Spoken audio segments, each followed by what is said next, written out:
خلوني أرحب بالسيد نيكولاس ويليامز، مسؤول السابق في هيئة الأركان الدولية لحلف الناتو. I'm welcoming you, Mr. Williams. Yes, I'm very honored to appear on your program, Mr. Ossama Thank you, Kamal. sir. Now that we have a fragile ceasefire, or do we have a proper ceasefire, is everyone satisfied with what they have, or still some parties are not satisfied? I think they're satisfied in a limited sense, in a limited amount of time.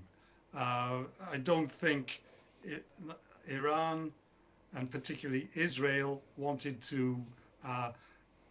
submit to the bombing, intense bombing that we've had in the past 11 days. And so I think that Israel wanted a ceasefire, although he pretended not to. And Iran obviously was weakened by the bombing.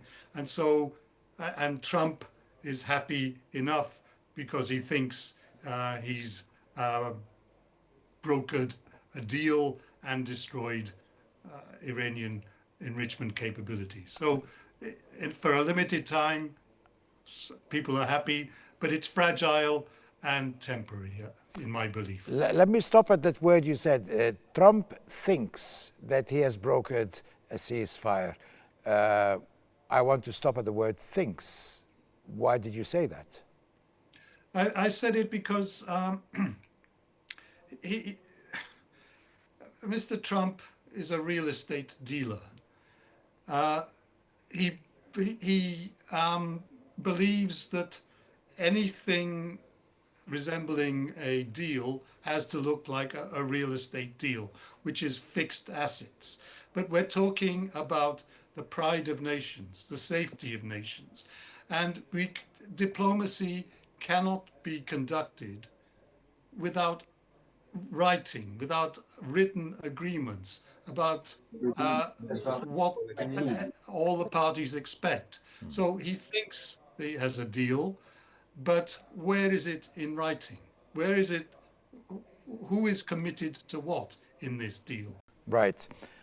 Perfect. Ambassador Gina, let me redirect the question to you. With what Mr. Nicholas Williams said, that a Yes. ceasefire without anything that is written of the responsibility of each party, this cannot be a proper ceasefire. However, Mr. Trump said that this is not a ceasefire for now, it is a ceasefire forever. Which of the two points of view do you agree more to? Thank you so much for Thank you. having me. I think all of us who have long experience in international affairs understand that every ceasefire is fragile. Whether it is in writing or whether it is a battlefield decision, they can be and often are broken. Sides often stumble into success. There are often breaches, minor breaches, if we're lucky, at the beginnings, as even the word and understanding that the ceasefire is serious and should be lasting makes it out to every fighter. So it is fragile, and we are familiar with President Trump's uh, affection for hyperbole, for overt, over the top statements about things, the biggest, the longest, the best. So we don't expect different from him, but it is up to the diplomats to follow up and make sure that it is indeed a lasting ceasefire. And who would you think would really do the breach that worries you the most? Is it Iran or Israel? I believe that mistakes could happen from either side, and this is always a danger in warfare and in making peace. I would, however, suggest that Iran has a much stronger need to have the ceasefire obtained.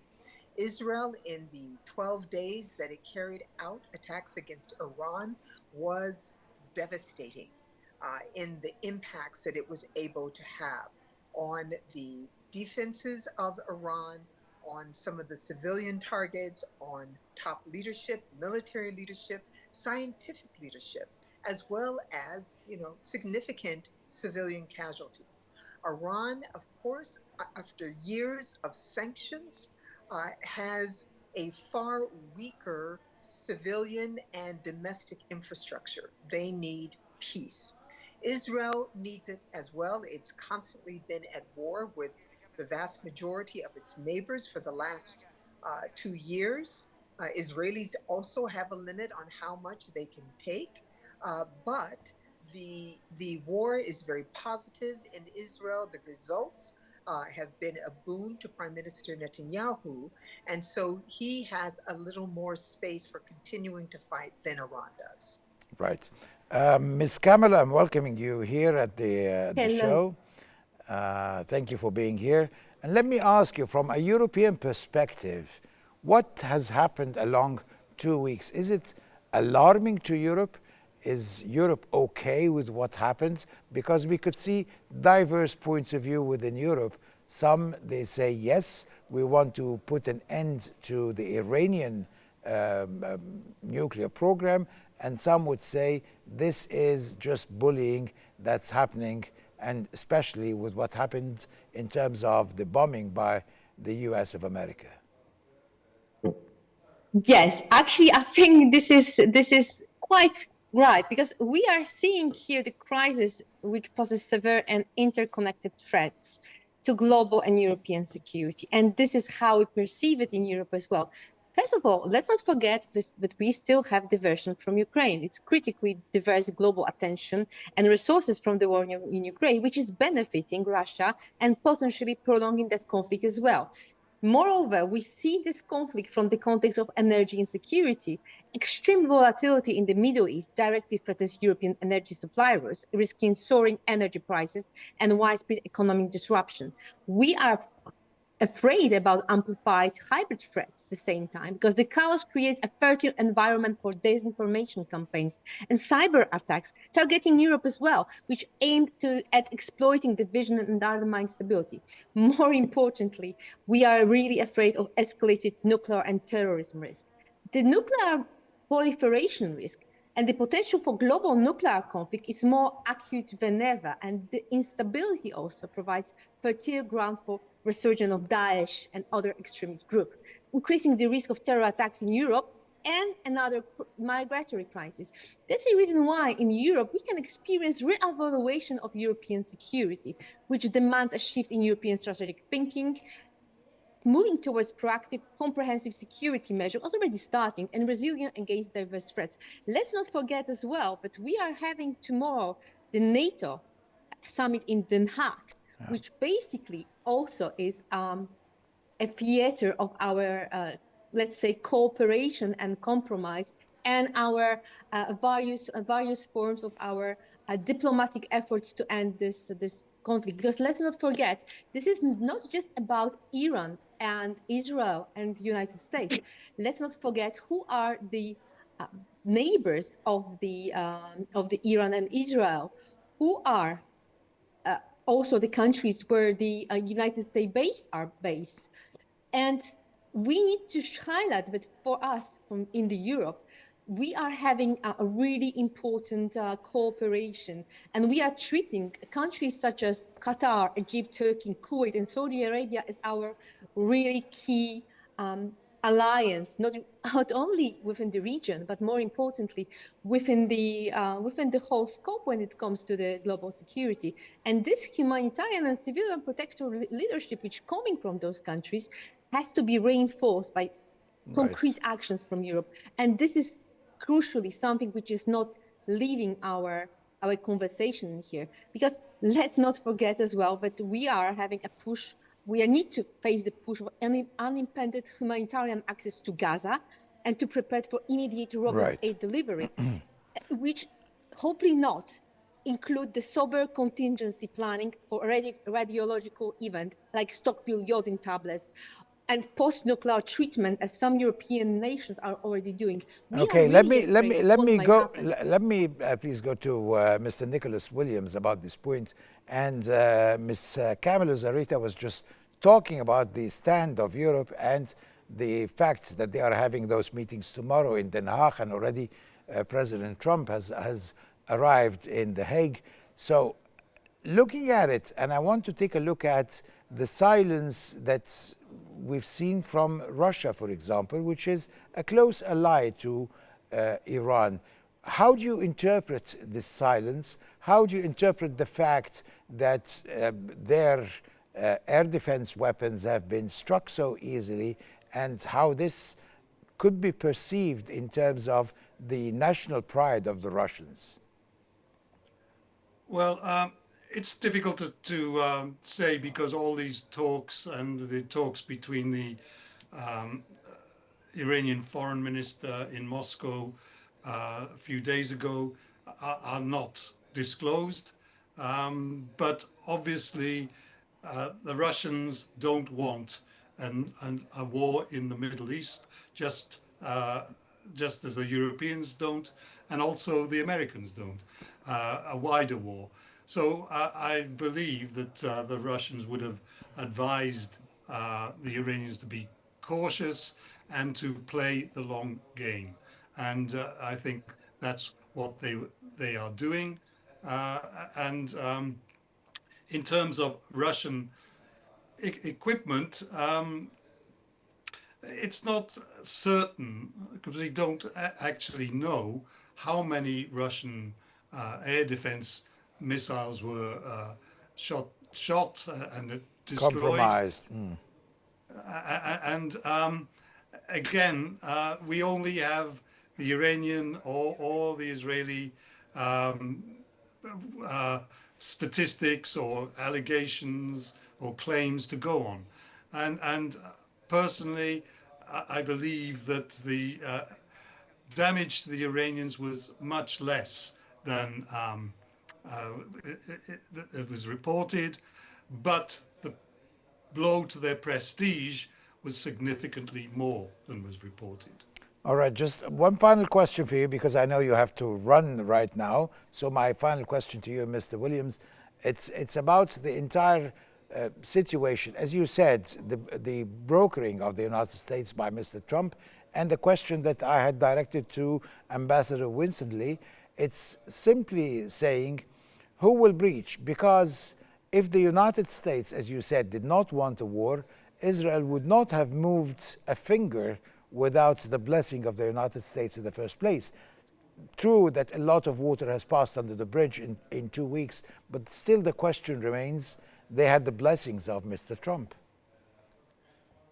Well, again, I think Mr. Trump has been decisive in acting against Iran, and he has, in a way, been decisive in calling Israel out and forcing them to a ceasefire. And I think at this point, Israel does not have an incentive to obviously break the ceasefire. And it's an uneasy stability that we have, but Israel doesn't have the incentive, even though it believes that Iran is weak and it should attack while Iran is weak. All right, I thank you very much, Mr. Nicholas Williams. Let me go back to Ambassador Gina Winstanley, and let me ask you that question. Who gave Israel the go-ahead to start that strike 2 weeks ago? If America doesn't want to have that kind of war, if they want the ceasefire to happen, but it could not have happened without the blessings of Mr. Trump in the first place. So would we say that America did not want this to happen, the United States of America did not want this to happen? Sir, I believe that there is a distinction between blessing and acquiescence, of acceptance. Certainly, the Israelis say, and we say, that they apprised us of their intention to strike after the 60-day deadline that President Trump initially gave Iran to conclude negotiations. President Trump has limited attention span to issues We have seen over the course of his first administration and so far now. So he would have realized that he said 60 days and they didn't do it. He had been providing warnings. The United States was not going to bomb, but that he acquiesced that the Israelis could do what the Israelis wanted to do. I think that was probably closer to the truth than the United States saying, yes, go for it, we want you to do it, until President Trump saw the success of the Israeli attacks. And certainly the United States has avoided frontal conflict with Iran because of our interest in avoiding a regional war, a widespread conflict that could harm many of our partners, not just Israel, but all the countries that are in the region, in the Gulf particularly, and beyond. We do care about our partners. So when he saw that the Israelis were having success without it spreading further, then you saw that he was willing to align himself with and associate himself with the Israeli successes and with the impact that they had, then the chances of the US forces not meeting opposition were far greater. So he went ahead with the bombing of the nuclear sites. But even polling today, it shows that striking Iran was not popular with the American people. Still, a majority of Americans preferred a diplomatic course, not a military course from the United States. So, just a quick question. Do you think right now we have a safer region? Today, yes. It's a Today. safer region than Yeah, it was 2 weeks yes. ago. Because what we don't know is we don't know what the long-term plan is from Iran. And like many of the countries in the region, it is a long-standing, proud culture. That has been my experience in the Middle East for 30 plus years. And the Iranians are known to take a long view. We don't know what proxies they have out there. We don't know what individuals will be inspired or enraged by the last 2 weeks to act out on an individual. Even if the Iranian government doesn't send them, they may act on their own. So we don't know that we are safer for the long term. We won't until there is a negotiated peace, one that leaves both sides feeling satisfied that their concerns are addressed, that their countries are secure. That's what it takes. All right. Let me go to Ms. Kamala, and my question to you, the same question. Do we have a safer region right now with the bombing by the United States of America to nuclear facilities in Iran? And does this mean that you can go back to business as usual about Ukraine and Russia? Oh, I really would like to say that we have a safer region. Unfortunately, I think that bearing in mind the dire situation in Gaza, with dozens killed, awaiting aid, continuous and battered, and the broader conflict exacerbate this, it risks further civilian casualties and hindering aid delivery. We have attacks just near the regional hubs, like Al Udeid Air Base in Qatar, which is Qatar, a vital mediator and friend to basically most of European nations, including US as well. And it's really, really extreme instability. I can't say it's that the region is more stable. I would say that we are really in the brink of war, and we really need to do everything possible to ensure that our impact on global security and stability will lead us to fight the crisis, which pose severe and interconnected threats to global security. We cannot forget that this is still the situation when we have enforced ceasefire and nuclear oversight. It's supposed to really work. We should demand a UN mandate veritable ceasefire on the ground monitoring. The ceasefire indeed is something extremely fragile. And I believe that in the context of ensuring that less casualty is going to happen possible, the EAA and the CTBTO must gain immediate unfettered access to all Iranian nuclear facilities. We need to create a platform to de-escalate nuclear threats. This is really crucial to prevent catastrophe and manage the radiological risk. Because in my opinion, we are having now the situation that if implement a Turkey-Qatar-led peace operation for Gaza to ensure massive unimpeded humanitarian aid will not happen. If there will be a scale up of European efforts to provide iodine tablets first and post-nuclear treatment solution, Right. will not happen in our region, we are going to have extremely difficult situation where basically the conflict split all over the region, and this Right. is something we cannot happen. Thank you We very cannot much, allow to Ms. happen. Kamil Uzarita, and thank you very much, Ambassador Gina Winstanley. That was very informative on your part. Thank you very much.